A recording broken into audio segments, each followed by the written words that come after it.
Hello everyone, this is Kipster012, and this is the first episode of my new series called That's Bullshit.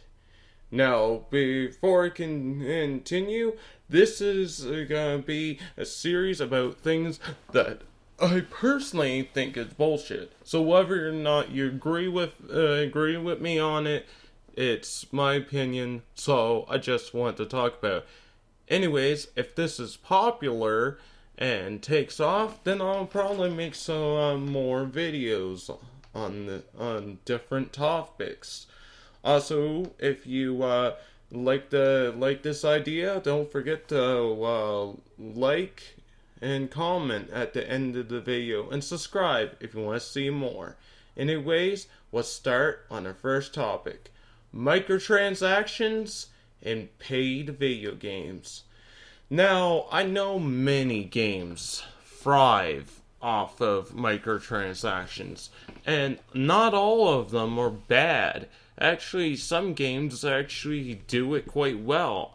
But then there's certain games, especially ones that you already paid upwards of $60 for, that require you to either pay more or make you feel obligated to pay more than you already did.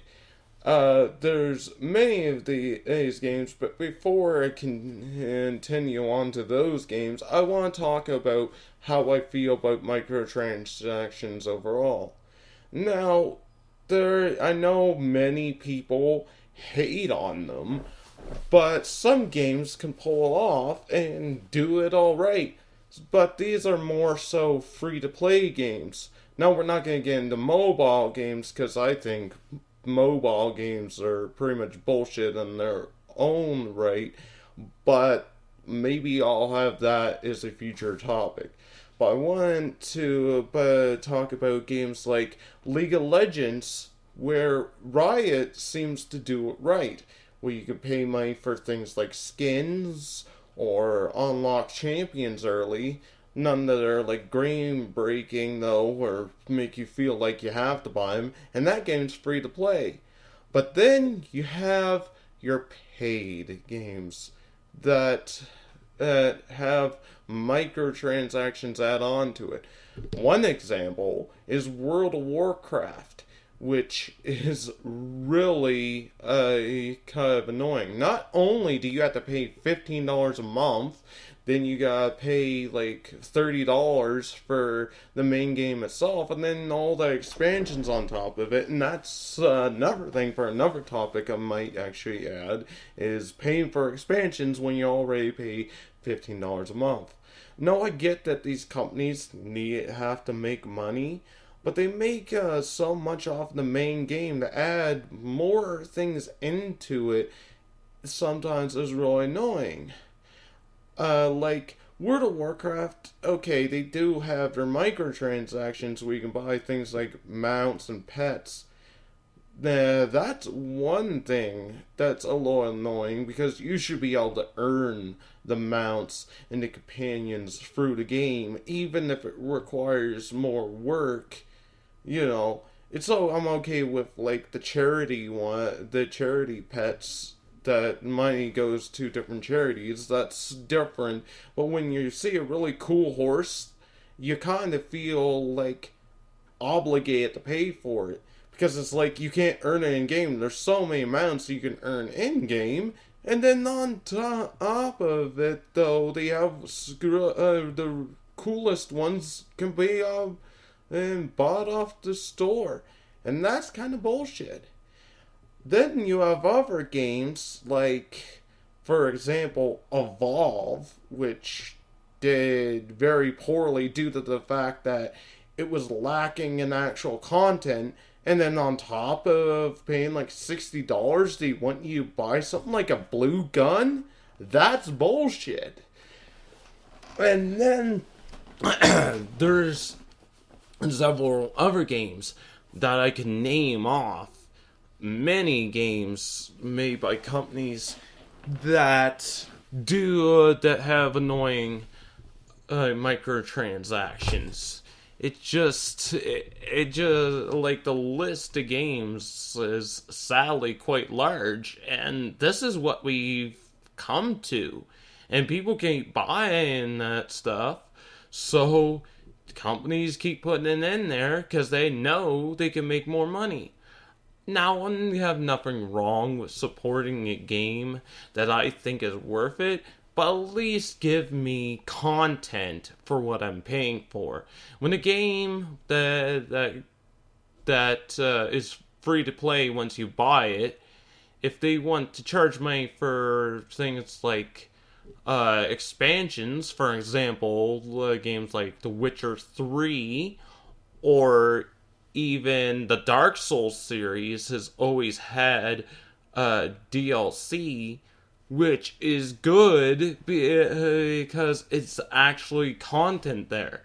If you give me another like 20 hours of gameplay into the on top of the game that I already had, and let's say you gotta pay $10, it's not too bad.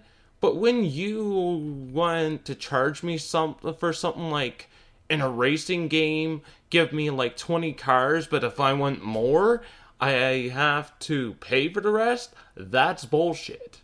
There's many racing games, for example. The Forza games had that where you had to buy more cars. It's like, really?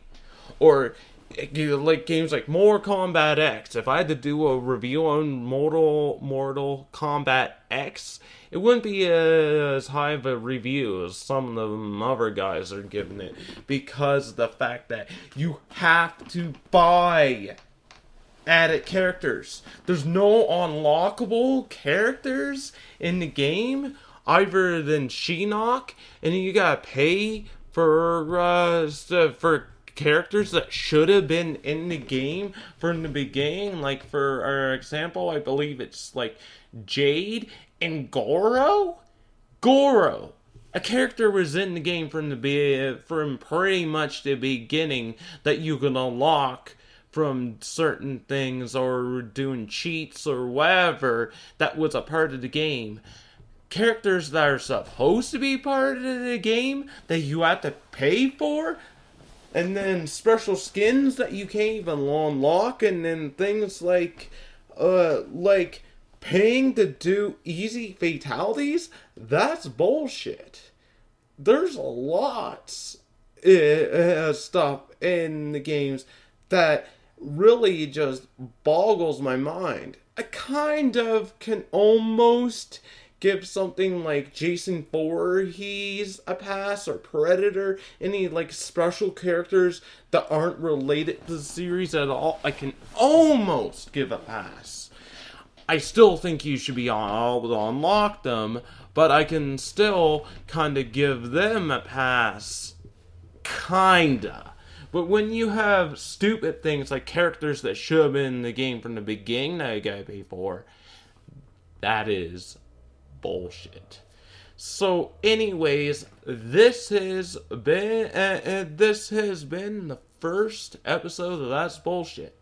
If I think of more topics or this takes off, I have quite a few actually topics that I could probably talk about that I really think is really, really, really stupid. And microtransactions like the ones I mentioned and play video games are complete bullshit. Anyways, this has been Custer 1-2. See you next time on That's Bullshit.